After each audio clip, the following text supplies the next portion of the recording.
Ladies and gentlemen, welcome to the first commentary track. Hooray! Yes, this is Michael's idea. He came up with a very lovely idea to do some commentaries for movies we enjoy.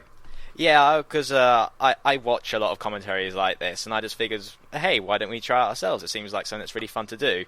And exactly. So for our first one, I figured that since we're all childs of the 90s here, that our very first one being on the first Pokemon movie. Of course. Oh, this is going to be strange. Okay, so the way it's going to work is we are going to be doing a commentary over a version of the film that can be found on Kiss Anime. We're not going to put a link in the video description for obvious reasons. But if you have the version of the movie yourself, then feel free to watch that. Just a heads up, though, this version of the movie seems to come with a sort of extra prologue bit. Yeah. I think James knows what I'm talking about. But the length time of the version of the film we're watching is 1 hour, 25 minutes and 15 seconds long, just to give you guys an idea of what it's going to be. So apparently the original version didn't make much sense for young audiences, so they thought they'd add a massive prologue that made even less sense. Well, I haven't seen it yet, so we'll cross that bridge when we come to it. Oh, God. I will also say, hopefully, if we have a lot of fun with this one, we'll be able to do the rest of the Pokemon movies, because I'll be honest, I really want to do comms on some of the later ones. Oh, God. And maybe some other movies as well, not necessarily just Pokemon. But for now, let's begin. I'm going to count down. I'm going to count from 1 to 3, and after 3, that is when you'll click play. So make sure your video is synced to 0 seconds. James, you ready? Yep, by the time we start talking, you should see the Japanese, I'm guessing the studio logo, once we start. So just be prepared for that on the count of 3. Okay. Remember, after 3. 1, 2, 3. The Japanese logo. I have to say, it's quite surreal watching this movie again after such a long time. Indeed, the last time I watched this was actually the Nostalgia Critic review. Oh god, yeah, that was a long time ago. I'm just going to do a quick sync check just to make sure the audience is fine. 19 seconds, 20 seconds, 21 seconds. We good? Mm-hmm. We're all good.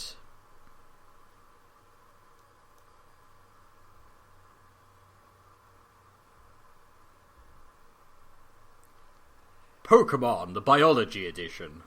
To be fair, though, I remember when this movie first came out, I can't remember how old I was, but I was definitely, like, maybe 8 or so at the time. This was such a monumental event. And let's be honest, even though the Pokemon movies are still going on to this day, I don't think they've ever been as big as the first movie.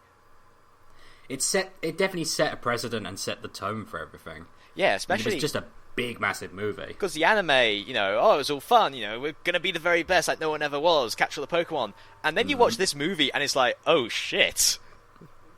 It also was an actual complete movie. This wasn't like the Digimon movie when it was released in the West where they just put 3 movies together. Yeah, that was weird. It was very, very bad. Did you go see the film when it first came out, James? Yes, actually. I saw it on the cinema on day 1. I remember because I actually got the Dragonite card. Oh, did you? I think that was one of my favourite things. I got the cards. I remember going to see the movie in the cinemas, and I dragged my poor, poor mum to see it as well. And at the time, I didn't think much of it, but like a couple of years ago, I just remembered that I took her to see it, and I was like, hey mum, do you remember when you took me to see the first Pokemon movie? And she actually said, oh god, that movie. Yeah, my mum's in a similar boat. She has never let me live it down. All the parents that were start watching this must have been looking at this going, what the fuck are we watching? This is what the kids are into? What have I done? They're constantly looking at their child going, are you following this? 'Cause I'm lost. The fuck's a Mew? Also, fossilized eyelashes, they exist. I don't know if you've noticed this, James, but it seems like in the Pokemon movies, technology is like ridiculously advanced. To be fair, it is anime. I know that, but I'm pretty sure in the actual anime, like outside of Team Rocket's goofy robots, they never got this elaborate with the machines. Now, this is new. This bit here was not in the original release. This is like the backstory. Because we find out a little bit more about the scientist's backstory. Yeah, and also it helps to explain a bit more about Mewtwo's own personality. Yeah. By the way, we're kind of banking on everybody watching this to have already seen the movie, so that... Yeah, if you haven't, spoilers. Why would you watch a movie commentary before you've seen the actual movie? Oh, I don't know, sometimes you can. Depends on the movie, I suppose. Oh, look how cute Mewtwo is! Who's a cute Mewtwo? Who's an adorable little thing? Who's a future anti-messiah? Who's a destroyer of worlds? Well, not yet. He's all adorable and innocent. Now, how we'll learn. If I remember in this correctly, this girl here is the main scientist's daughter, who got cloned, I think. Yeah, and the other Pokemon as well are clones, and...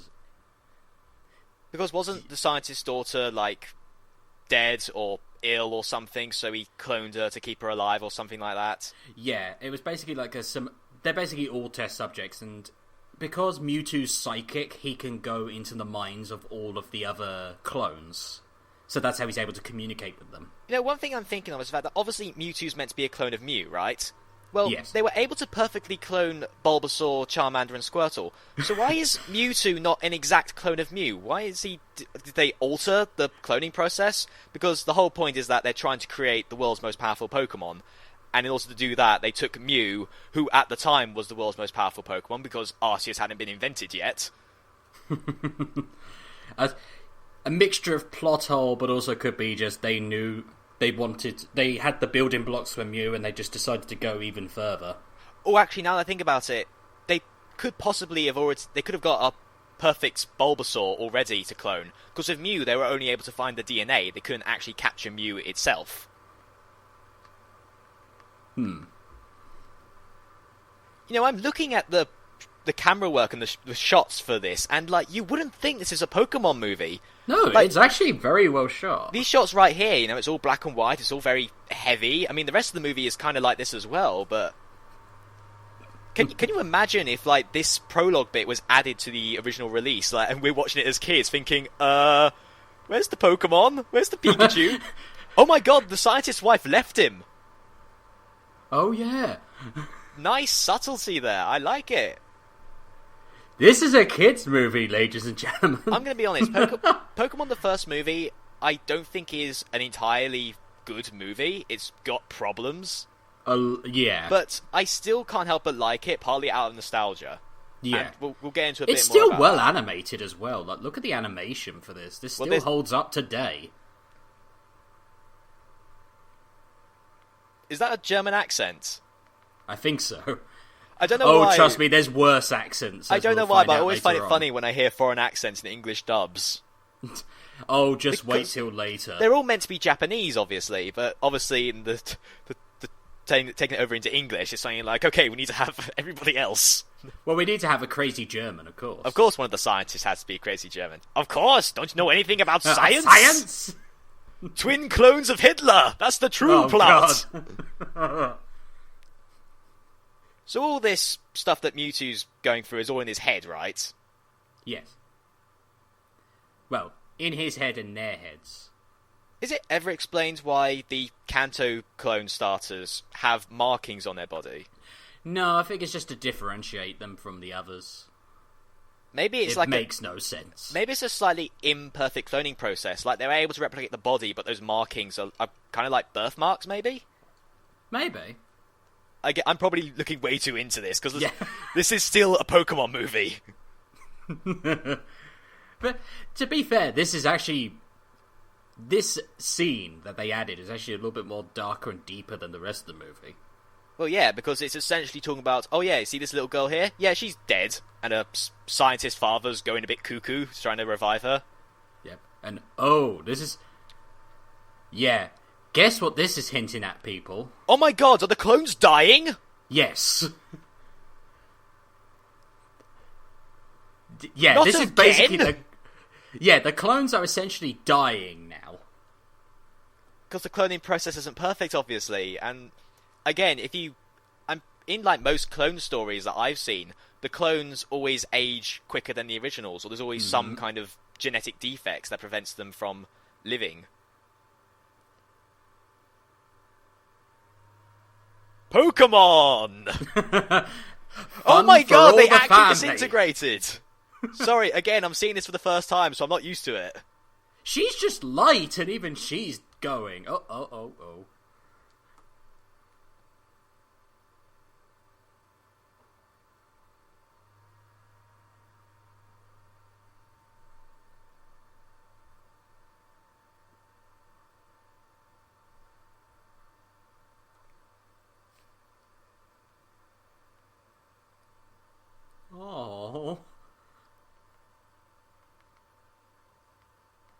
This does sort of go to explain why Mewtwo's so angsty in the later parts of the movie.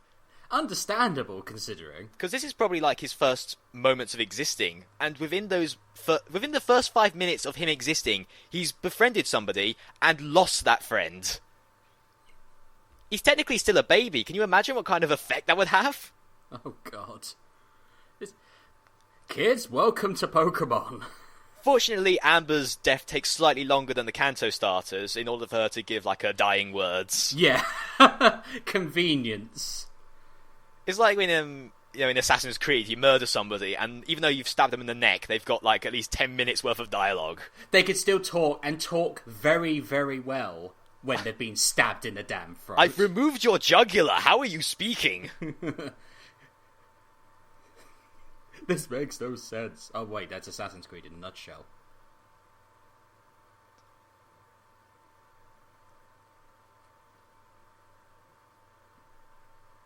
There is another Mewtwo. Well, if the Genesect movie's anything to go by, yes there is. Oh god. I'm sure we'll get to that when we come to it.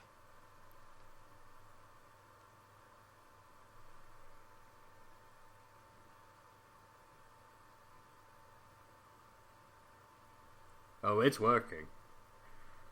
We wanted to create the world's most powerful Pokemon. Oh wait, that's later.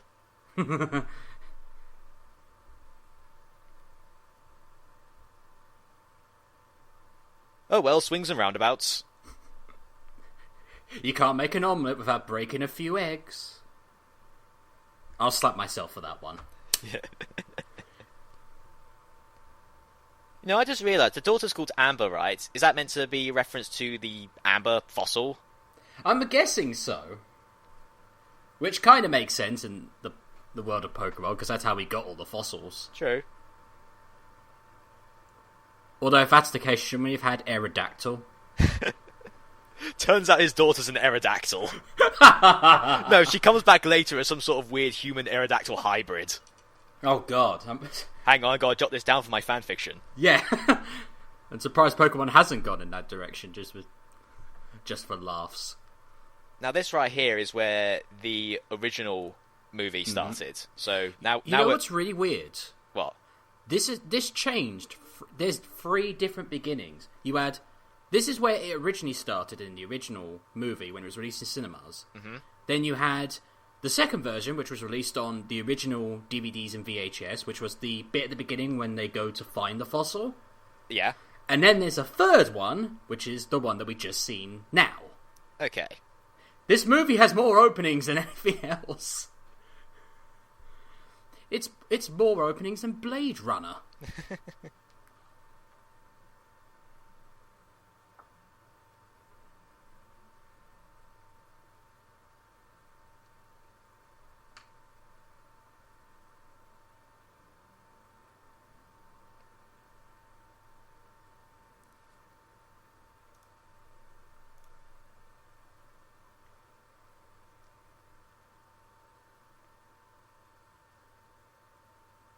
Oh, I think I just remembered something. Wasn't Mewtwo's memories of his time with Amber sort of erased?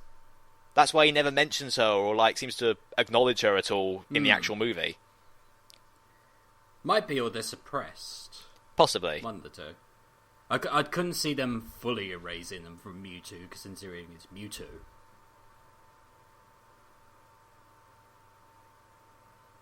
Oh dear. I'd just like to point out that's not Dan Green doing the voice of Mewtwo. He doesn't voice him until another movie. Good voice, though. Yeah, it is a good voice.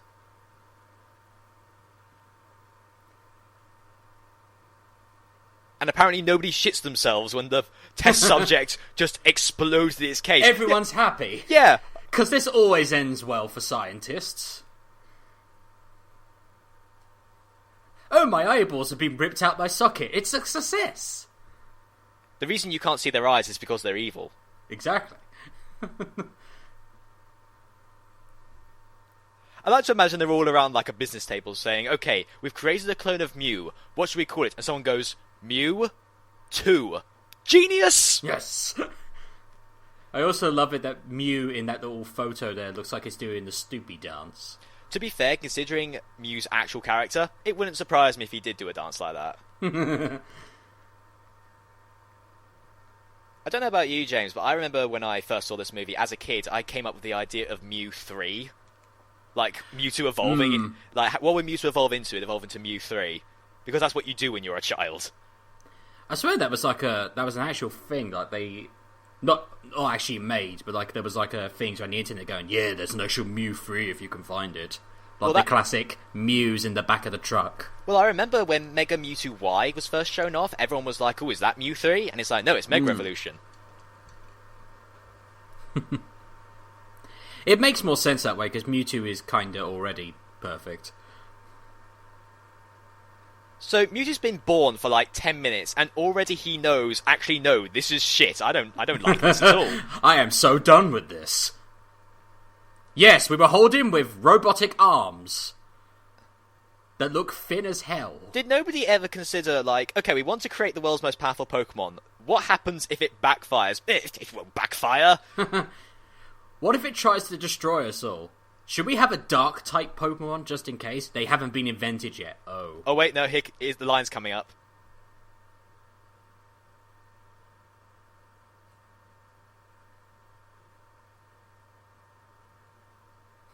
Goodbye, Dr. Gero. I mean, Pokemon scientist. I do kind of like that line. It's a good line. You see, people, English dubs can be good. To be fair, the Pokemon dubs were very, very hit and miss. Love how Giovanni is just here. Yeah, I knew this was going to happen. Why do you think there was no security?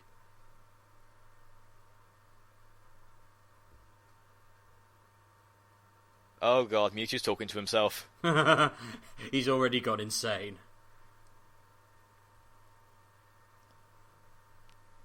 I have to say, it's kind of weird because, yeah, Giovanni's a massive scumbag, but remember in Pokemon Origins where he kind of changed into a good guy?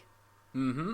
Like, after Red beats him, he's like, oh, I've forgotten how good it is to be friends with Pokemon. Disband Team Rocket! Yeah. Here in the anime, though, he's just a dick through and through. Oh, yeah. He's just a mob boss. Typical mob boss. I kind of miss the simpler days of Team Rocket, because now we got teams who want to, destroy the world or alter reality. Yeah. Giovanni just wanted to make money, and in this case, control the world's most powerful Pokemon. He was like, I'm going to just be the usual mob boss in the game, or everyone else is like, I'm going to destroy the world, or destroy the humans and Pokemon, and just keep the few normal ones. It's like, oh god, what's going on with you guys? I also feel that Giovanni was the only Pokemon villain who could get away with it. Because if you look at the likes of, Cyrus from Diamond and Pearl, Getsis from Black and White, Lysander from X and Y, they were so obviously evil. Giovanni, though, I mean, we never saw him interacting with anybody outside of Team Rocket, but I feel like in his day-to-day lives, he could, easily... pull it off. Yeah, very charismatic. Yeah, because don't forget, he was a gym leader. Mm-hmm. And the rest of the gym leaders didn't twig it. Very clever, man. Although I will say Getsis, I thought would have been nice if it was like... Because at the beginning, it's like you don't know completely. Would it be nice if they built it up a little bit more? Lysander, terrible bloody villain. Getsis and Lysander are probably tied for my least favourite villains. Mostly because their plans were so fucking stupid. By the way... Send loads of Tauruses at him! I'm sure this will work. Now this armor that Mewtwo is wearing, there's a mod for Smash Bros. Brawl called Project M. I don't know if you've heard of it, James. It's Project M basically makes Brawl play more like Super Smash Bros. Melee. Mewtwo was included in Project M, and one of his alternate costumes was this armor. Oh, damn.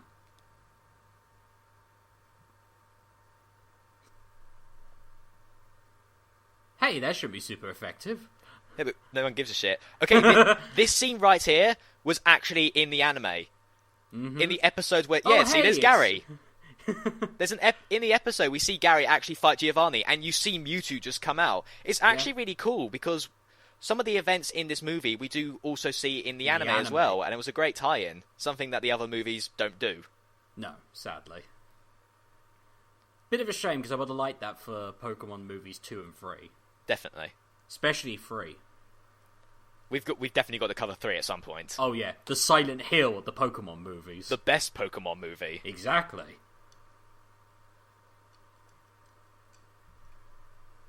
Yes, I shall taunt you now, even though I've seen your true power. I never get it when villains have something that's more powerful than them under their control, but rather than sort of, treat them well, make sure they don't do anything that could cause a betrayal, they instead treat them like shit. Yep. Giovanni saw Mewtwo nuke an entire lab, and yet he's still like, no, you work for me, fuck you. And he tells him to stop it. Oh yeah, that's gonna work. I'm now just imagining Mewtwo like doing that thing that cats do where they sort of claw at the curtains. Mewtwo, get down!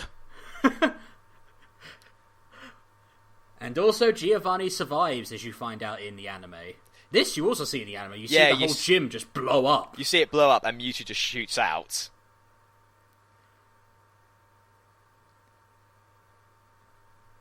Is it a bird? Is it a plane? No, it's Mewtwo. It's Frieza!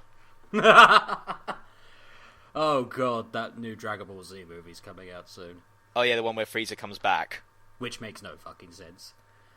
Again, it's Dragon Ball, James. I know, but it makes less sense for Dragon Ball. Well, Frieza's the most popular villain, so obviously they gotta bring him back.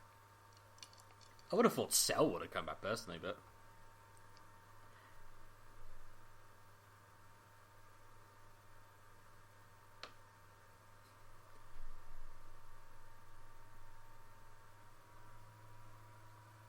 This is a massive build-up now that I think about it, because we're 20 minutes in and we haven't actually seen Ash. That's a bad thing, Hal. Well, it's not a bad thing. I'm just saying that, it's weird that we haven't actually seen the main protagonist of the film yet. Pocket monsters. I apologise for that accent.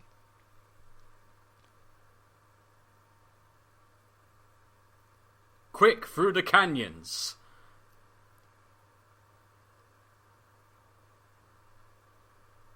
I'm going to be honest, the English version of the opening was way cooler.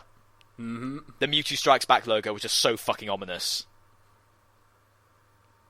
It's the original team. Not going to lie, Misty! Feeling a bit nostalgic here. Yeah. But especially considering the creators don't really wish to talk about Misty anymore. I don't think the anime was, any better than it is now back in the day, but it felt at least enjoyable. Though I have good things about the X and Y anime at the moment. Apparently it's doing really well. I've heard the black and white one was terrible. Yeah, I've heard that too.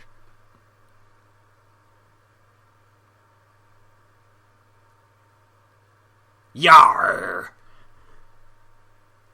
Okay, that logo on his hat, his scarf, bandana, whatever, it looks almost identical to the Team Aqua logo. I was just about to say that. Foreshadowing!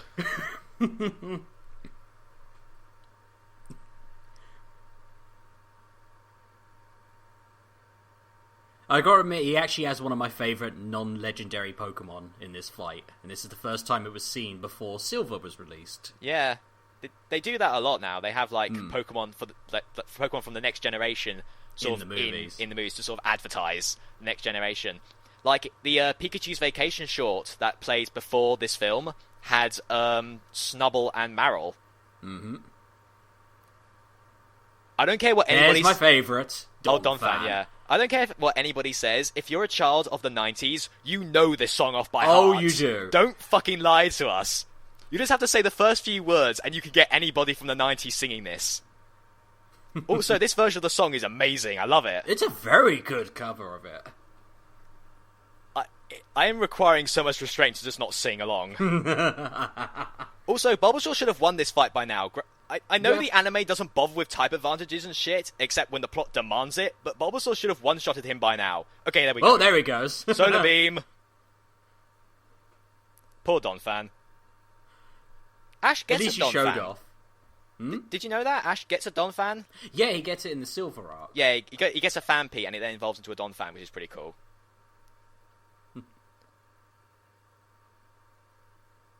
I don't care what anybody says. Oh god, this is turning into the Matrix Reloaded. Bulbasaur's always been one of my favourites. Bulbasaur was my starter. Same. Minute one. And I was so glad when they gave you a free one in X and Y. I was like, always Bulbasaur. Squirtle versus Machamp. This doesn't look right. You excited about a Pokken tournament? Yeah, actually, it'd be a nice little change. It's great. An actual fighter. It's great that Pokemon that aren't necessarily like legendaries or super popular are exclusive to the game. Like Machamp, I mean, he was one of the first Pokemon announced for that game. Mm-hmm. And it's kind of cool, because he does like a sort of JoJo's Bizarre Adventure attack where he like punches repeatedly. You're already dead. Yeah, that. The Pokemon just explode. Oh, now he's cheating. Yeah, triple battles haven't been introduced yet. Also, are you ready for the bullshit here? That should not work on Golem. Yeah, Golem should not... Golem should just be standing there like, bitch, this didn't work. Look! Yeah, bullshit. I mean, he's going, bullshit, I'm making a team. I know Pikachu's OP as shit, but come on! Electric doesn't work. I do kind of like how Misty and Brock aren't phased. They don't go over to congratulate him, they're just like, oh, yeah, another day, and more of this. Oh, look, it's the Three Stooges. Back when they were good. Yeah.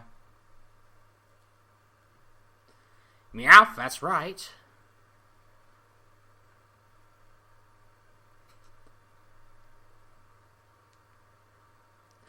I don't know why, but I always love James's voice actor, because he's so hilarious.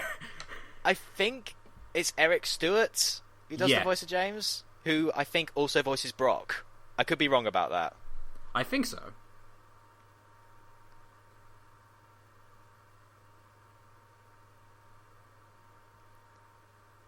Ah, Togepi. I always wanted a Togepi in the games, and then I got one, and I realised it had no battle potential. Yep, it was complete terrible rubbish. I was like, oh, wow, yeah, okay, it's cute, but it can't fight for shit. Nope. It bothered me so much when Misty's Togepi evolved, and she gave it away. Mm-hmm. Bugger you, anime, bugger you. It's like Ash and the Butterfree all over again. Oh, don't bloody remind me of that. That was depressing back in the day when I liked the anime. It's even more depressing when you realise that apparently Ash's Butterfree died sometime after. Oh, that's a fan theory, and I'm not sure on that one. I hope not, anyway. I remember how people always gave Dragonite such shit because it was like the only dragon type, and everyone was like, it looks like Barney the dinosaur. A Barney the dinosaur that kicked your ass. Yeah, I've always liked Dragonite. Same here. You know, in the I just love it. This is the only time it appears, though. It just it's a appears postman. to give a message. I'm pretty sure Lance has one in the anime at some point. I could be wrong about that. Oh yeah, he does. Also, this is one of his mains. Iris in the black and white anime got a Dragonite, and it was super angry all the time. Do you remember the Bill's Lighthouse episodes when you saw Dragonite? No, I don't remember much from the anime, unfortunately. The original anime, Dragonite was literally about the size of Godzilla. It was bloody huge. Remember how we all thought Charizard was huge, and then it turned out to be only slightly taller than Ash? Yeah. Same with a lot of the Pokemon, really. Oh, Brock, I've missed you and your creepy ways. I always find it funny how, as the anime went on, like, Misty left after the Johto saga, but then Brock showed up out of nowhere in the Hoenn saga. Mm-hmm. And then when Ash went to Sinnoh, Brock turned up again. It was like they couldn't get rid of him. Oh. Dragonite. Beaten by a frying pan. Hey, don't laugh. That's Dragonite's one weakness. You just wait till Gen 7 when they introduce the frying pan type. Oh, God.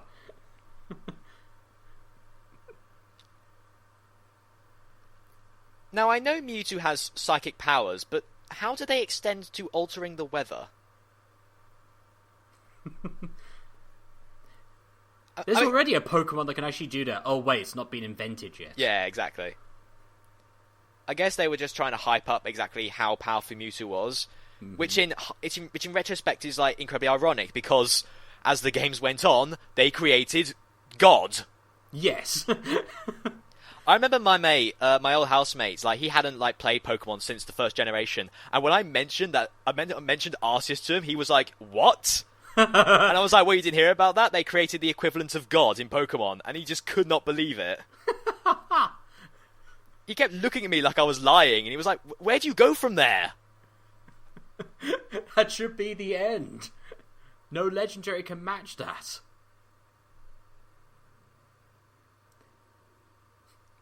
I shall invite hundreds of people to my tournament, but only allow a few who can travel this massive storm. Well, wasn't that the point? Mewtwo created this storm so that only the strongest trainers could reach him.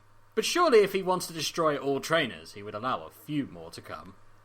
You gotta love the fact that Mewtwo's plan isn't to just go on a genocidal rampage or anything. He's got a perfect plan here. He's going to invite people to his island under the pretense of a tournament, and then kill them. Perfect plan in inverted commas. It's more like Baldrick's idea of a perfect plan. I have a cunning plan, my lord. I think Mewtwo would be more Blackadder in that respect. True. Blackadder with the plans of Baldrick.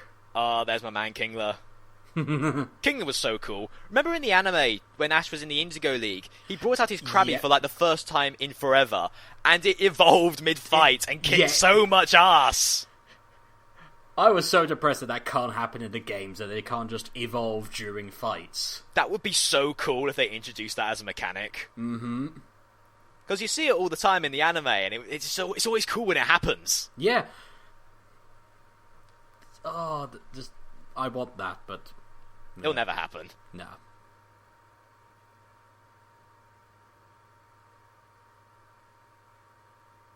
What accent is that meant to be? I have no idea. I want to say Jamaican, but I'm worried that sounds a bit racist. I actually don't know what accent that's meant to be, and she's got, the prophets have predicted... What? French, maybe? I don't know. Nah, too low pitch for French. Oh yeah, this scene is foreshadowing the Pokemon Tears bit that's coming up later. Oh god. Save it, we'll get to it when we get to it. We'll get to that later. We won't drown or anything, because we don't have life vests. I get why the gym leaders do it, but why would an ordinary trainer make a team entirely of one type? The gym leaders have to do it, it's their job. Because people are stupid. Because this guy is all like, oh yeah, my team's entirely of water types. Well, have fun when you go up against somebody who uses an electric type. There's one right there on screen! Yeah! Guess who has a Pikachu? Really, Brock? I don't know why, but I love the idea that Brock is able to tell which Nurse Joy and which Officer Jenny is which. Like, everybody's like, oh, they all look the same, but Brock, no, he knows the differences. Must be a killer for family reunions. No, because I remember one episode, it was like one of the Ditto ones, like a Nurse Joy walks into a room, and like he takes one look at her and goes, "You're not Nurse Joy!" And it turns out it's somebody in disguise.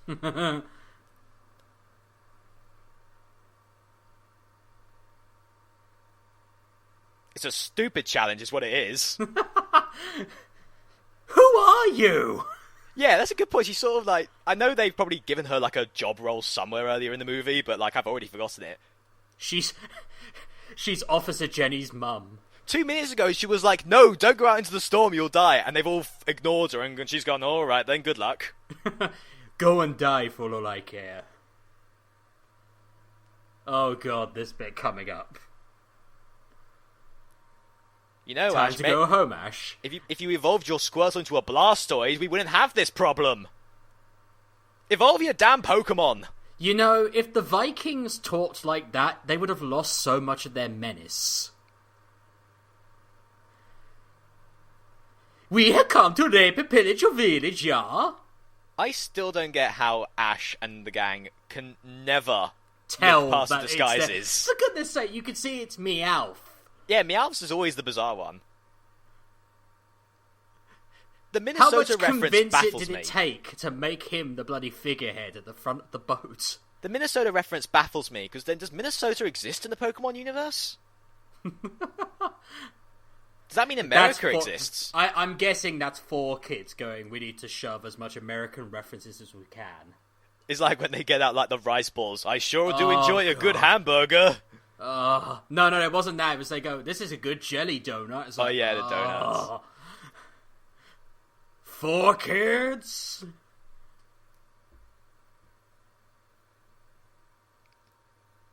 And somehow the Viking costumes get washed off. Yeah.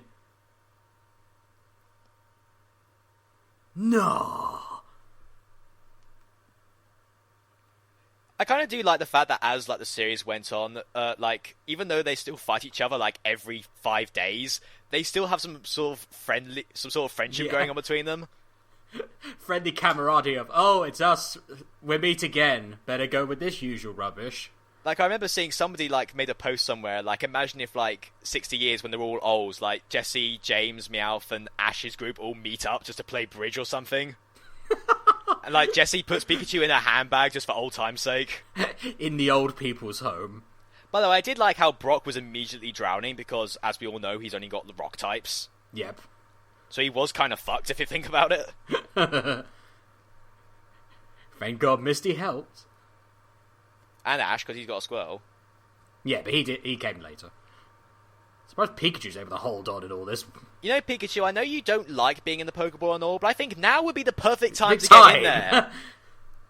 To be fair, this was around about the time Pokemon Yellow was released, and Pikachu could surf. Yeah, I was just about to say. Why isn't Pikachu surfing the waves, dude? I could never figure that out, how to do that. I had Pokemon Yellow. I knew Pikachu could learn surf, but I could never figure out how to do it, because you couldn't just teach it to him. You had to it was like a mini-game, I think. there's like some surfboarding mini-game you had to do. I never did it, sadly, but... I actually remember in the first Pokemon Stadium game on the N64, when you go to fight Lieutenant Surge in the Gym Leader Castle, like, I went to fight him with nothing but ground and rock types. I was like, okay, I've already won. He then sent out Pikachu and it used Surf, and I was like, oh. Well, that's me buggered. Oh dear. We're in the eye of the storm. Well, the storm's kind of stopped, so...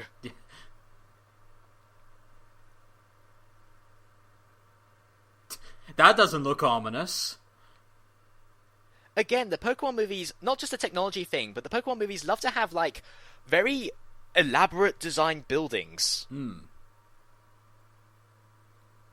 But look at that.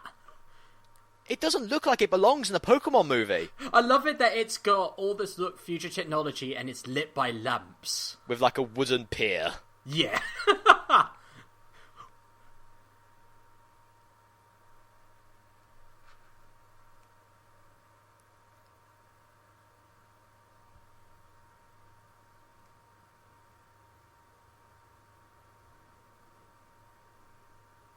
See, you can tell when somebody's under mind control or being hypnotized when they lack pupils.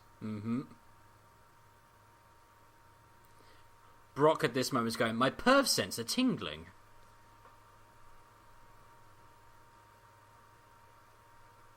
Oh my god!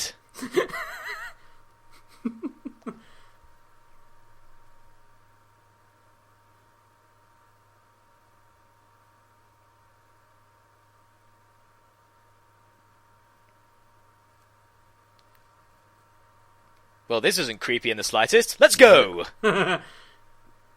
This surely won't backfire.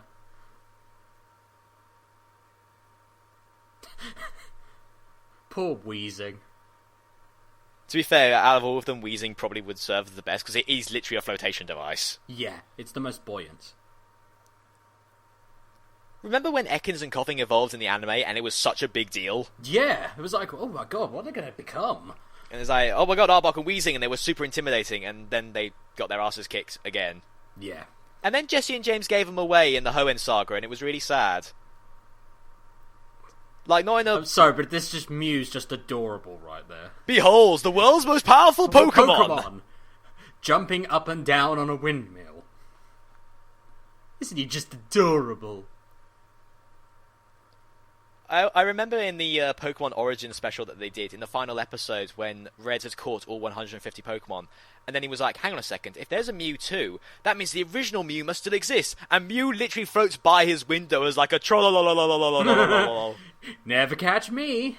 No, it wasn't trollolol, it was meep meep.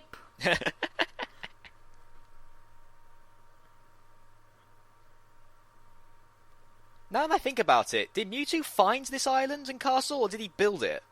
I'm assuming this is built on top of the scientist place. Yeah, it could be the same island, but then how did he build it? Fuck it, psychic powers. I was about to say, don't overthink it. Everybody else died on the way here. Yep. You saw a guy who got on a pharaoh and you never see him again. So someone did literally die on the way there. Either that, or they just thought, "Oh fuck it, this isn't worth it," and just turned around and left. Because nobody dies in Pokemon. Don't forget, this is a kid show. Yet, anyway.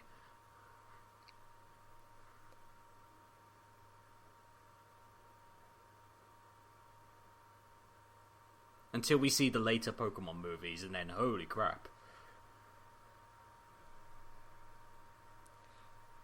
You gotta love the fact that Team Rocket has no idea what's going on here. All they know is that they want in.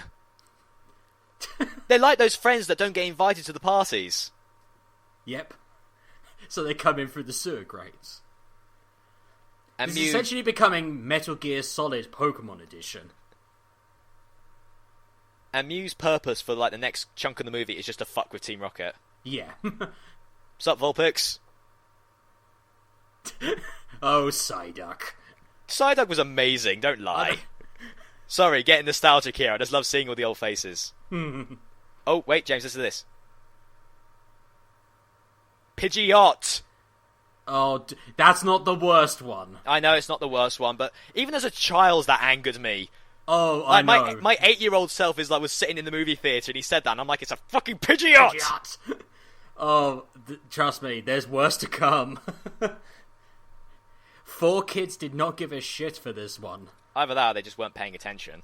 Or both. Also, is it me or is this water douchebag with a Gyarados basically Gary 2.0? Sounds it. Although saying that, he has one Pokemon that's not. He has a Nidoqueen. One Pokemon that's not... Does he? I'll have to check. Yeah, he had a Nidoqueen. The only Pokemon that's not water type.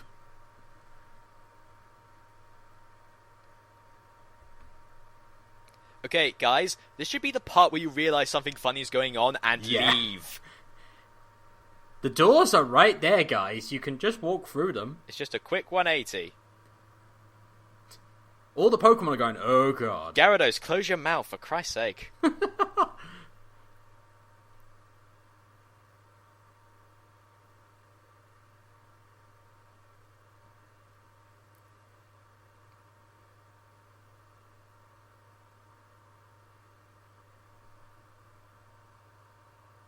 Meanwhile... in the B-plot... To be fair, Team Rocket's purpose in every movie is to kind of just fuck about and stumble upon extra plot shit that everybody else doesn't realise. Yep. Except for some of the later movies where they literally contribute nothing. Mm-hmm. Yeah, I remember that. It's like you literally go, why are you even here? Though in the movie after this, Pokemon Movie 2000, I think, was their best role, but we'll get to that when we get to that. Ah, 2000. That was one of my favourites. I didn't see that movie when it first came out, so I completely missed it. Lugia is one of my favourite legendaries, so... Ho-Oh all the way, man. Oh, yeah. Sup?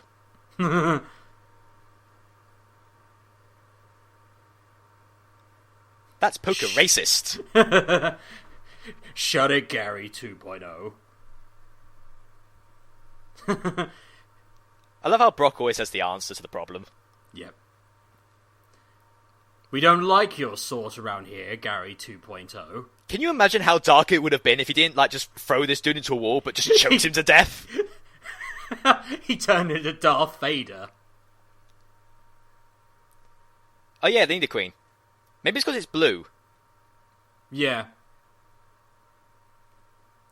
Okay, Release the Gyarados. This scene is kind of cool. This won't backfire in the slightest! Like, the music and the animation on the actual beam. And then Gyarados just gets fucked. Gyarados is like one of like the strongest Pokemon, and the last time we saw him in the anime, it was big build-up, and then he just got tossed like a toy. You know, Gyarados is impressive and intimidating and all, but when you think about it, it evolves from a Magikarp at like level 18. Yeah. Seems like a pretty low level. Yeah, really low level. It's actually pretty handy. You get a strong Pokemon really early on. Yeah, but it requires you to train a Magikarp, which if you're really unlucky, only knows Splash. At best, it knows Splash and Tackle. Just keep swapping him out, he'll be fine. Give him the experience share. Yeah, the new version, not the terrible old version. Yeah, the new experience share. Well, the old one wasn't exactly terrible, it's just that the new one is just a lot better. A hell of a lot better. He just said his name was Mewtwo. Are you not paying attention, Brock? I love the fact they just saw this guy pick a guy up with his mind, throw him into a wall, one-shot a Gyarados, and they're all like, "Oh man, you're just a bully." I'd be pissing myself. I'd be going, and I'm going home now. I don't want to be here anymore.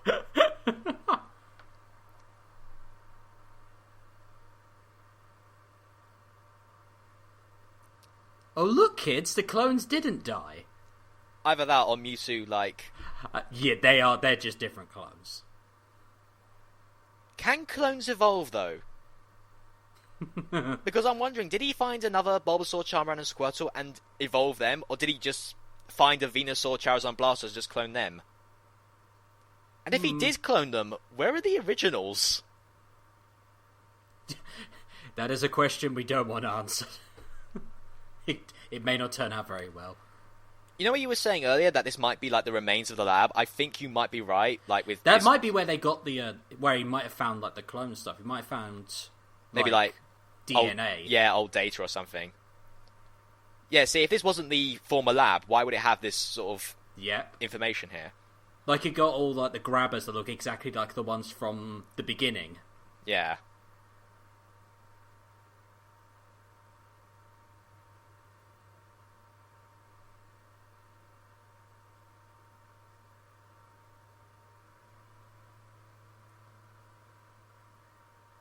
Your hair's dancing.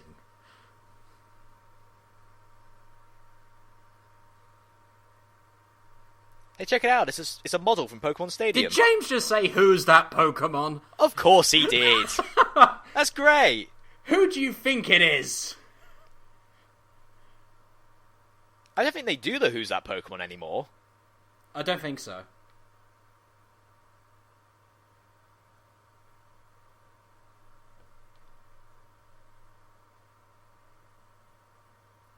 I was totally able to make this before YouTube blew me up.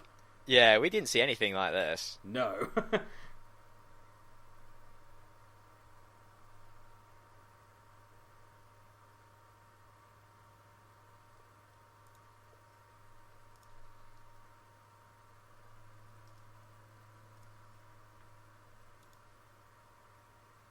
Clever, hey?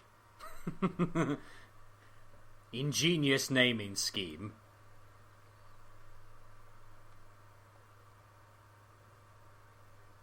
Hey, that was not the same voice from earlier. He didn't say it like that. Shut up, James. Plot holes.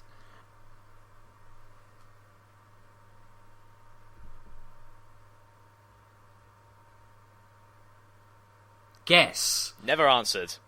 I guess it was Mewtwo. I'm gonna take a wild guess, stab in the dark, and say yes. Must have taken him years, though, unless he brainwashed a bunch of, like, construction workers or something. Well, no, because remember, you can see he can lift everything up with his mind. He probably just did that. Yeah, but then it would just be like a hodgepodge of bricks. You have to have... It needs to be intricately all put together. This is Mewtwo, remember. He can do anything. Because the plot demands it.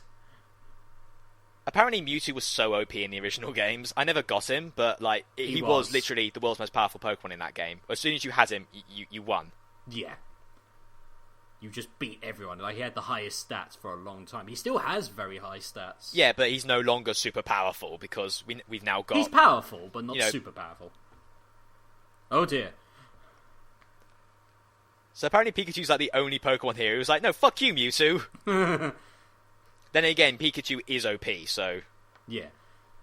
He has a Super Pikachu.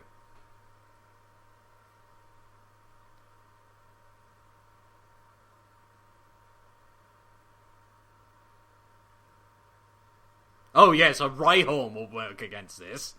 Again, Gyarados got one-shotted with his own Hyper Beam. What does a Rhyhorn have? Oh look.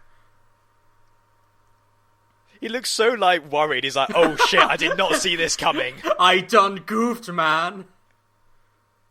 He looks so adorable as well. Who's a cute little Rhyhorn? Next. Yeah, it's like... Okay, so what have we learned? Okay, Mewtwo, we've learned that we can't beat you one at a time. Exactly. So we'll have to gang up on you all at once! Oh no, too late.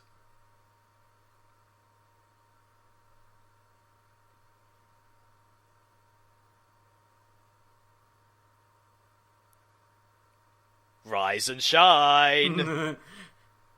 This is turning into the opening of Terminator.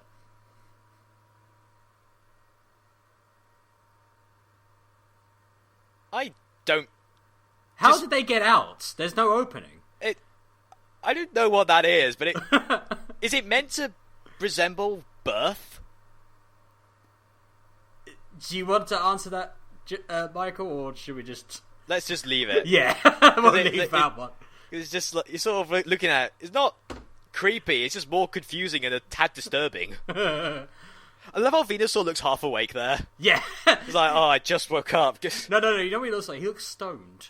They're gonna go get themselves some coffee just to wake themselves up. Oh look, guys, you just saw the most rarest Pokemon follow you everywhere.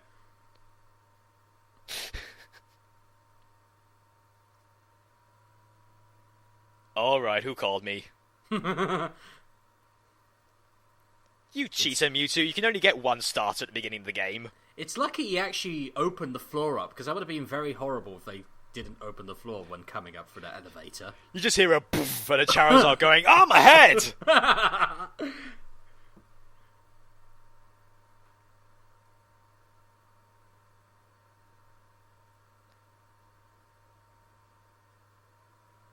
Pretty bitchin' arena, I've got to say. We're also starting to use a little bit more of the 3D animation that anime's starting to do. Yeah. Which can be very mixed. Like, the 3D animation in Berserk can be really good, but also look really bloody horrible. Go, Shell Shocker! I used to think the name Shell Shocker was so cool, then I learnt what Shell Shocked meant. Yep. Charizard. Back in the day when he was an obnoxious bastard. Yep. Like, doesn't even wait. Just like, no, I'll fuck him up now. Enough talk.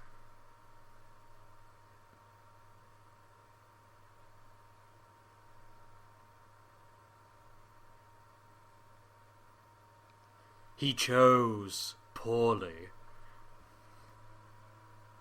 Remember when Charizard's seismic tossed like a Magmar? Oh my god, it went round the world. Yeah, it went round the world and just pile-drived it.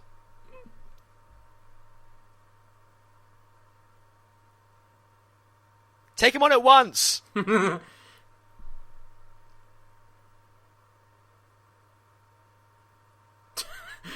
So I'll just do exactly what I did before. I would laugh so hard if Mewtwo's went Charizard and then he was like, wait, what, no! But no, he's got to prove a point. And Charizard's just hanging out at the back like fucking nerds. I gotta admit, this is actually like one of my favourite bits, the Razor Leaf and Vine Whip.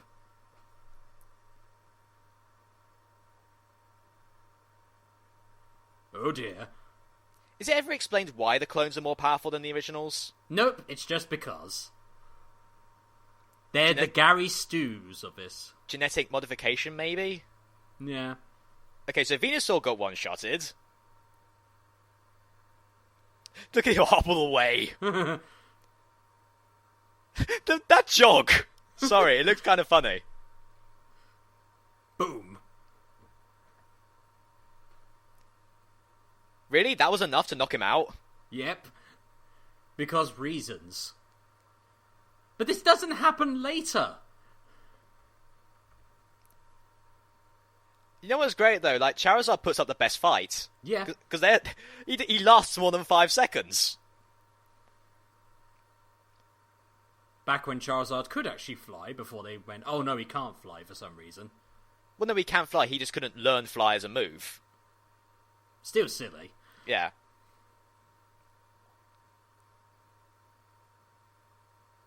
Yes, he's too fast by barely moving. At least Charizard puts up a damn fight. And he takes it to the sky, where it's like a... It looks cool, okay? Yeah. Admittedly, Charizard versus Entei was better. We'll get to that when we get to that. Yep. Oh. Finish him. Fatality. And still Charizard just gets up and then... Yeah, he gets up, but then he just falls goes, back down. He's like, I can take him! I just need to lie down for a bit. I need a minute. I always love the design of those Pokeballs. And it's creepy as well, because, you know, the normal Pokeballs can't do that. Like, in Pokemon Origins, they showed it, if you throw a Pokeball at another trainer's Pokemon, there's like a force field that bounces it off. Mm-hmm. And then he just forcibly creates loads out of nowhere.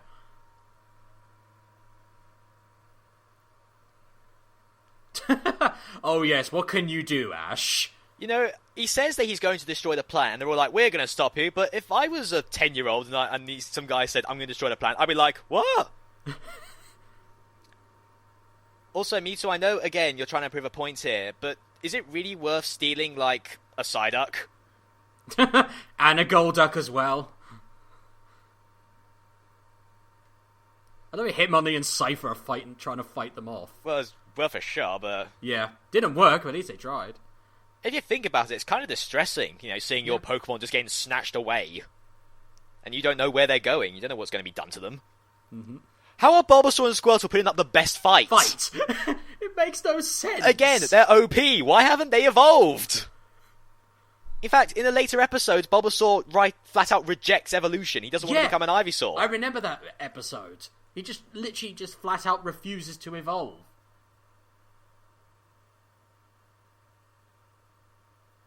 To Ash's credit... This is actually a good idea. Yeah, it's a good idea. And it doesn't work. It's just such a shame that Mewtwo thought of that. That is OP. That is not fair. What that is, though, is that it's good... I don't... This may sound a bit over the top, but I find that to be good writing, because it's not the characters fucking up because they're idiots. It's the characters fucking up because the villain's just that much better. Yeah. I love it that she puts Togepi in the bag. Even and that Mewtwo's seems to work. Well, even Mewtwo's like, to be fair, I don't need a Togepi. I'm not that desperate. I'm not that desperate. Pikachu, just use Thunder. Well, as you see, he will in a bit, but it kind of, like, doesn't work for long. I know, but... We know that, but he doesn't. Or she, I can't remember which... It's a he. It's a he. They, in the later generations, female Pikachus have, like, a slight dent in the tail. I've actually seen the voice actress do a voice of like a Japanese talk show.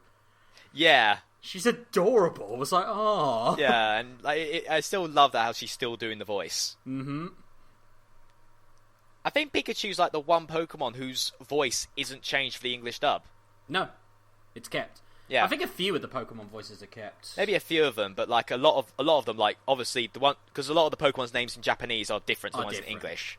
The ones that say their names, for the most part, are definitely changed. Yeah. But no, I think a couple of them are kept, if they're just like roars. Yeah. I think Charizard's maybe still Japanese voice actor.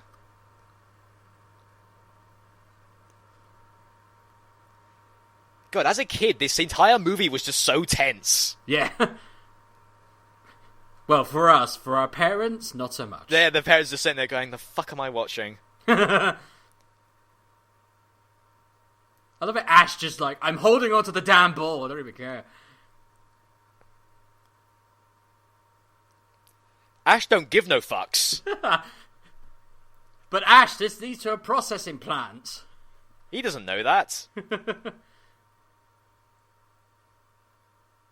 Oh, 4 kids.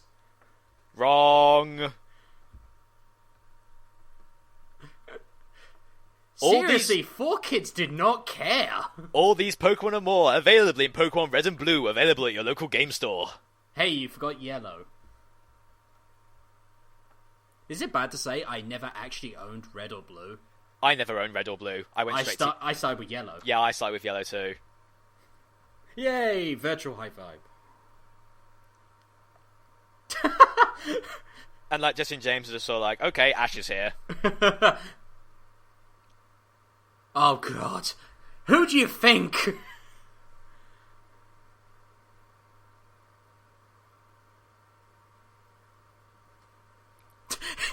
He's just biting it.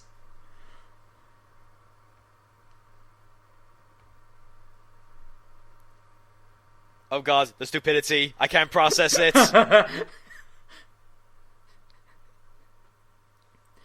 How fucked up would it be if it... Too much. How fucked up would it be if it like accidentally cloned Ash as well? Oh my god. Oh god, that's horrible.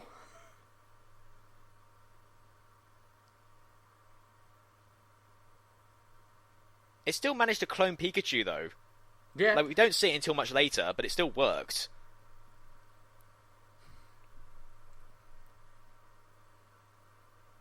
Also notice that most of the other Pokemon don't have markings on them. Yeah, which makes me think that this is like a more perfected cloning process. Like the other 3 were done much earlier. Yeah. Oh dear. Yes, this is the perfect time for stupid puns. Oh god, what happened? Oh god, what did I drink last night? Oh, I love this bit. Tentacool just hugs them for no reason. You weren't there, man. You weren't there.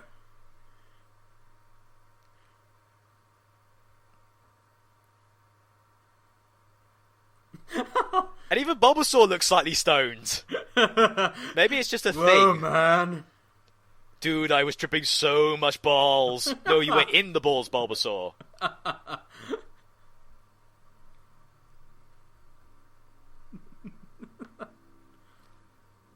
So, why hasn't Mewtwo just murdered the remaining humans yet? I was just about to say, he's just standing there. Oh, how fucked up would it be if, like you know, Venusaur, Charizard, and Blastoise here just all, like, fucking send out their attacks on, like, this small gaggle of humans right now? Oh, God. I keep trying to make these movies darker than they are. What's wrong with me? Oh, no, he said he's sparing their lives. But, of course, they have no Pokemon, so they can't swim. Well, that's the thing, though. Mewtwo's like, I'm sparing your lives, but only because you're going to die anyway. You're kind of buggered. Unless Togepi turns into Togekiss. Togekiss hasn't been invented yet. Oh, yeah.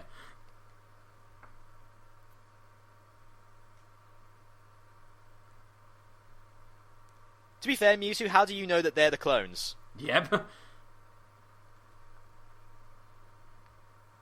Dun dun dun dun. Dun dun dun dun. A very rare moment of Ash being a badass. It doesn't last long. It doesn't last long, yeah, but still.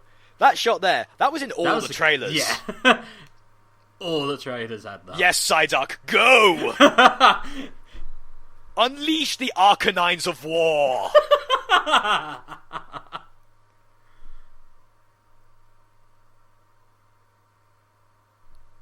I like to imagine Mewtwo just thinking to himself, really? This one kid is still defying me? And the first thing he tries to do is punch me. Oh, well done, that works. Ash used Mega Punch. It doesn't affect Mewtwo.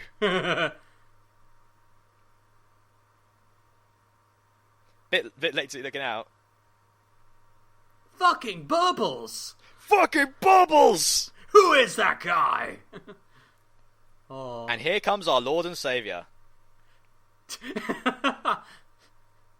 No, our Lord and Saviour hasn't been invented yet.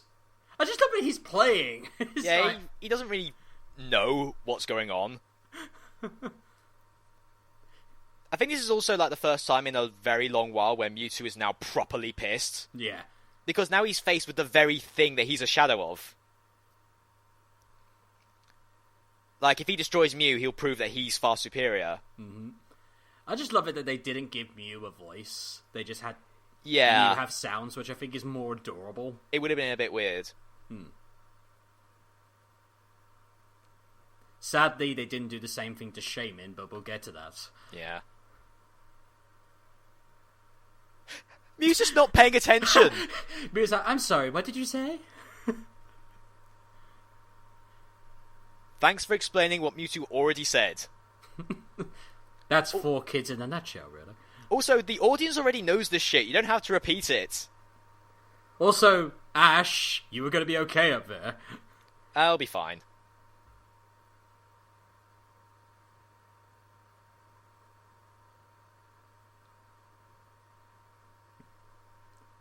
Come play with me, big brother.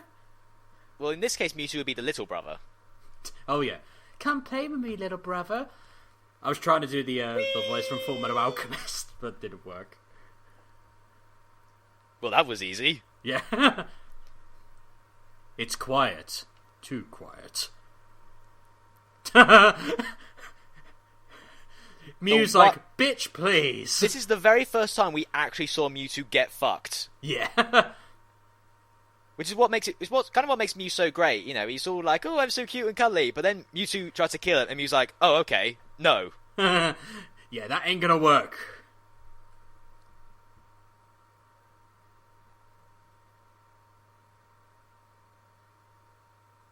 Hey, Mew didn't do anything with them.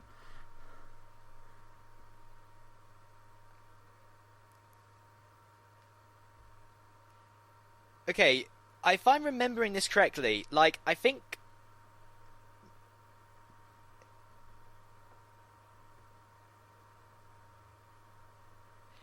Yeah, we're getting onto the big This problem. speech right here from you, apparently this has changed drastically from the original Japanese. In the original Japanese dub of the movie, what Mew said was that the originals would always be superior to the clones. He wasn't trying to in this they try to make it sound like Mew's trying to sort of be equalizer Mewtwo a bit. He's like trying to say, you're not going to prove anything with this, there's no point in fighting. But in the Japanese, Mew's basically saying, our ones are going to be so much better than yours, Mewtwo, suck it.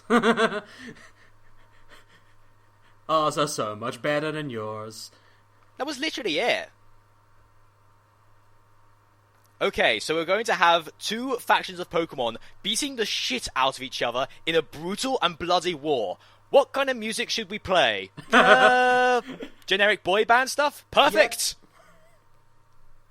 Because this makes so much sense. Yeah, I don't like this song. I don't really like this scene when Meowth talks at the moment. I think you know what I'm talking about. Yeah, because he's basically doing running commentary on the whole thing. Mm-hmm. I mean, I like the scene would be fine because it's such a brutal fight. Like, there's no superpowers being used or anything. They're just punching each other. They have all these moves and they're just punching each other. Like, proper uppercut the poor Golduck right there. Just going to use this opportunity to do a quick sync test for the audience. 653, 54, 55. Should be fine. Yeah. Yeah, Gyarados fucking chomping on another one there. Yeah. Like, Cypher's probably the only one who's doing normal stuff. Oh, and fucking... Sigh. Oh. I think that's the hardest one to watch. It's like, oh, Psyduck. We shall fight in our Christmas baubles. This is a lot like that one anime with the balls from dragons or something. Yeah, I wonder what that's called. Yu-Gi-Oh? Close enough. I think this is probably the hardest one, actually, because Pikachu doesn't want to fight the clone, but the other Pikachu's like, no, fuck you, I'm gonna kill you.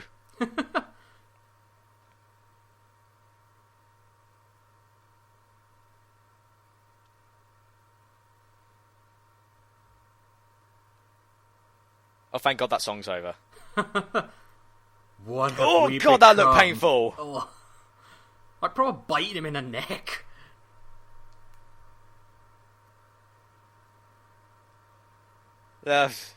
Just go and lie down. just give me 10. Just give me 10. This looks like an advert for Peter. Oh God, don't get me started. Okay, now this bit right here, I think, is the one genuine criticism that the Nostalgia Critic had for the movie. Yeah. The fact that apparently the moral of this movie is that Pokemon shouldn't fight. But that's the whole point. Despite that being the main point of the games. Like, even in the anime, they said, oh yeah, it should be... Even in the anime, the games, it wasn't that Pokemon shouldn't fight. It should be you treat them with respect. You look after them. You treat them right. You still fight with them. I think what they were trying to put across is that they shouldn't fight in this manner. Because this isn't like... In competitive battling, it's just trying to knock each other out. Or just like, you know... This is like a fight to the death. This is proper animal fighting. I love it that Meowths is like the only one that's like, nah, we're not going to fight. But yeah, that is the thing. It's just... It feels very forced, and I wonder if the Japanese one was different. I think the Japanese one was different. That doesn't surprise me. So I it's think for it is... kids again. Well, it's trying to obviously make it a bit more child friendly, and there's nothing technically wrong with the message itself. It's the fact that it's trying to apply it to a franchise that has made its money out of fighting. Yeah, and again, it's about treating your Pokemon with respect. You look after them. It's just, this feels very wrong in that respect. And just goes against everything that the Pokemon games and anime was. Also, I know this is a kids' movie, but I think Meowth's commentary is a bit on the nose. Yeah. Again, kids are watching it. It's a forced moral is what it's called. Well, it's not... I wouldn't say it's a forced moral, since there is obviously meant to be a moral here about the whole clone thing. It's very forced and shoved down your throat. And not very well executed. The Pikachu's just getting the shit kicked out of him. Yep.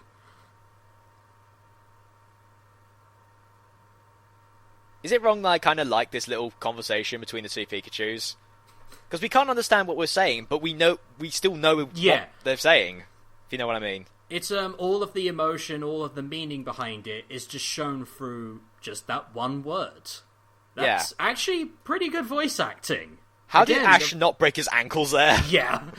Because Ash is the chosen one, Michael, remember? Not until the next movie, James. No, Pikachu, no! Stop hitting yourself, stop hitting yourself. I was going to make that exact joke. Look at this, the Pikachu's tearing up. It's such a tragic scene and we're here making stupid jokes.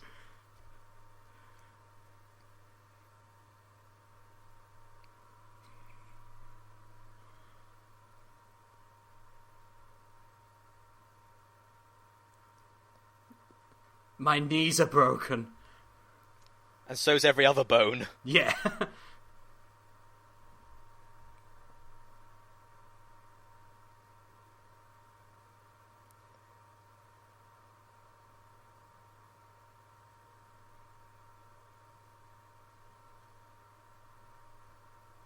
Has anyone got a gun? Michael! I meant to shoot at Mewtwo!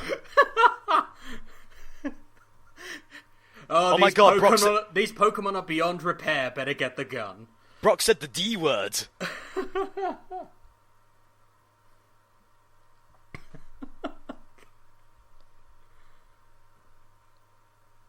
You know, I get the idea behind the whole let's not fight in order to make them not fight. But if the enemy wants your head on a platter, maybe not fighting them isn't the best move. Mm-hmm. It's why I hate when people say, "Oh no, fighting is never the answer." It's like, no, it is sometimes. Sometimes there's no choice. It's when it's no choice, that's when it's an answer. Yeah. Because you've got no choice in the matter. You have to fight back. Oh, this music. This music's good. This is so good. If only it was used for better scenes. Oh god, they're going Super Saiyan! Kame.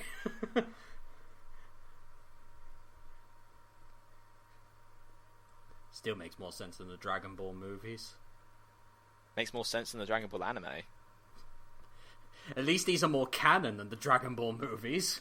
I don't know. Even the later movies are kind of like not acknowledged. And oh god, it's this scene. Oh god. Child death, ladies and gentlemen. If you watched this scene as a child and tell me that you didn't cry, you're a fucking liar.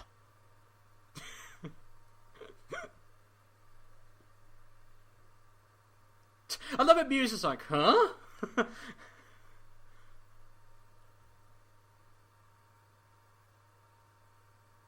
Oh god, Ash is stoned. I apologise in advance if I get a bit quiet during the scene, but that's only because even today, this scene still gets to me. No laugh, I still find this really sad. I find it sad for Pikachu. I couldn't give a shit about Ash, but just... It's just... like, what Pikachu's doing here, it's just like... Yeah, this always worked before, why isn't it working now? And it's silent as well, there's no music. Yeah. I think that's the thing that makes me sad about this movie. It's got loads of great ideas, it's just not very well executed. Like the no music in this scene, the background between Pikachu doing the electric shocks, some of the shots, the lighting, all this sort are really good. It's just a shame that the movie's just subpar. Oh god, all the Pokemon are crying. I'm crying! It's probably more than nostalgia than anything, but oh god!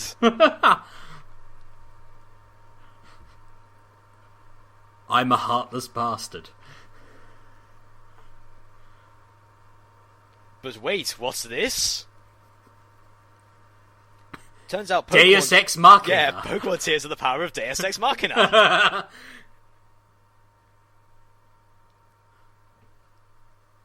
I know this is a very beautiful scene that's meant to be happening here, but I'd just like to come in with a quick fan theory of mine.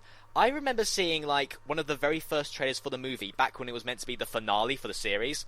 Like, the anime was going to end with the movie. And there was, like, a very brief scene in the movie of Pikachu spending time with, like, another child, and what looks like an adult Misty. And I remember seeing that, and there was this huge theory that there was going to be, like, an epilogue scene to the movie, where it would turn out that Ash and Misty did hook up and have a child, and then Pikachu would become Ash's kid's Pokemon. Ah, if only. That got bloody ruined, didn't it? Let's be honest, anyone who watched the show from the start shipped Ash and Misty. Yes. And look how bad that turned out. Well, that's because the series, like, they decided to keep going on with it. Yeah, but they ruined it. He's alive! And on the third day, Ash came back and absolved us of our sins. Don't stand there, Misty. Run and hug him.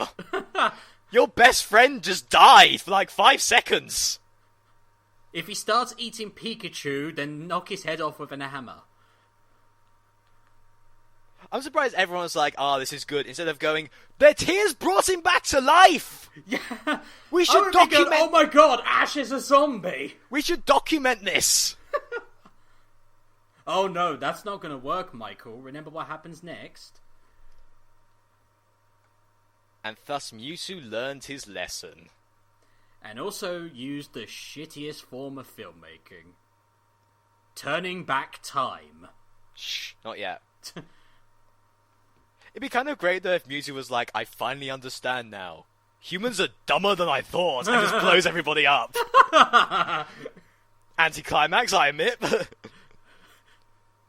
Hey, check it out, I can fly. Hey, no fair! I think my favourite one that flies is Vileplume. Just, when you see the shot of all the clone Pokemon flying away, look at Vileplume. It is hilarious. Pidgeot's like, why are you lifting me with psychic powers? I can fly naturally! I have wings! That's kinda my gimmick. Sorry, I tried to kill you and everything, bye!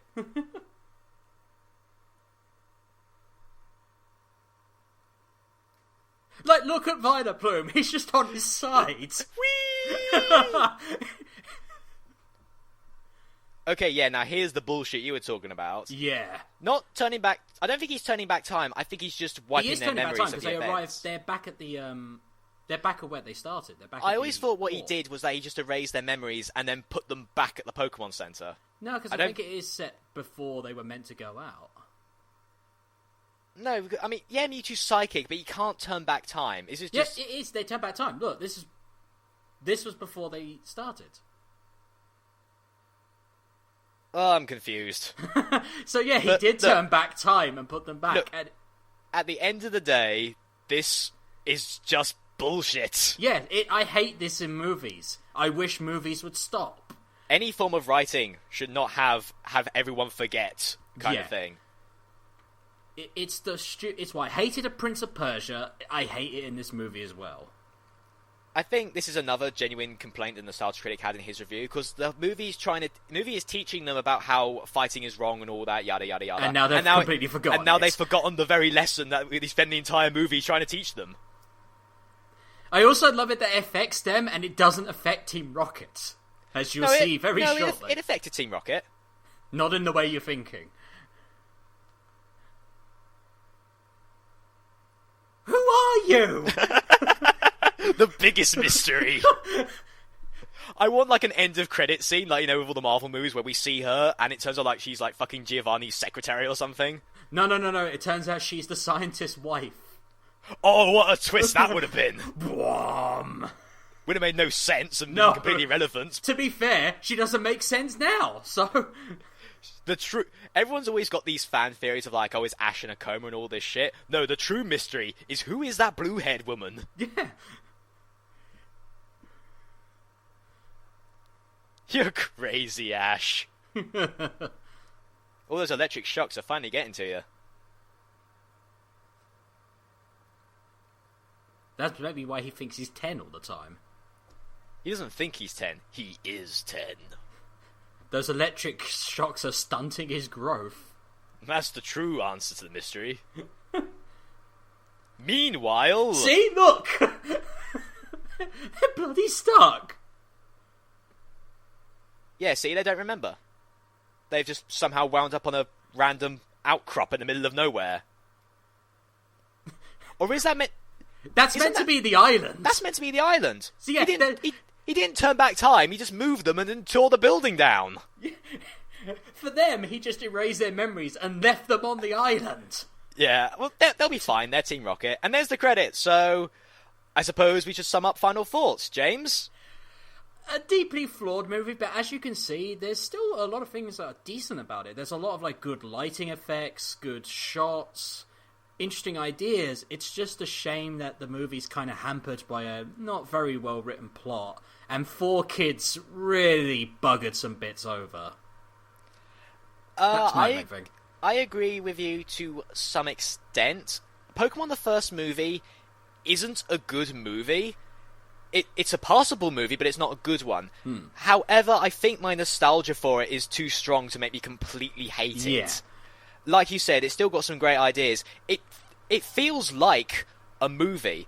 Some of the later hopefully we'll get to some of the later movies, and some of them really don't feel like movies to me. This feels like a movie that should be in the cinema. Yeah, the later movies feel like they could easily be like 1-hour specials on TV. This one it had everything that a Pokemon movie should have had. It had the scale, it had a very good villain in Mewtwo, Mm-hmm. It had some great moments, and of course the Ash dying scene again still gets to me to this day.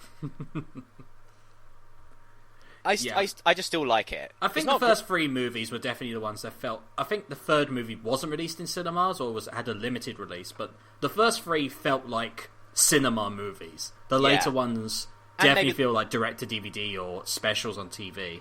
I'd argue the fourth one maybe could have been a movie, but again, we'll get to that when we get to it, because... I don't know about you, James, but I did really enjoy actually doing a commentary on this movie with you. So same here. It was a lot of fun, and we're definitely planning to do some more. Yeah, something different, and I'm sure the people watching this would love to hear us riff over the rest of the movies. And hopefully we'll get to some other movies as well, not necessarily just Pokemon. Oh yeah, it's going to be a lot of fun. So, yeah, I think that's our thoughts on it. I think it's very hampered, but it does have a lot of good ideas. A lot more than Nostalgia Critic gave credit for, but to be fair, Nostalgia Critic even admitted he was never a fan of Pokemon, so... Yeah, I think we should dedicate this commentary to all the poor parents who were forced to watch this movie when it first came out. Yeah, I freely admit my mother went to sleep and she's never lived it down. She has never forgiven me for that. I don't know if my mum fell asleep while she was watching the movie, but it probably would have been a kinder for her if she did, because watching the whole thing while awake, Yeah. Well, I suppose we should just end the recording here, since there's not really much else to talk about. So, ladies and gentlemen, this is James Hall saying goodbye. This is Michael Beckwith saying goodbye. We shall see you on the next one, whether it be Pokemon or something completely different. We will catch you next time. Goodbye. Goodbye.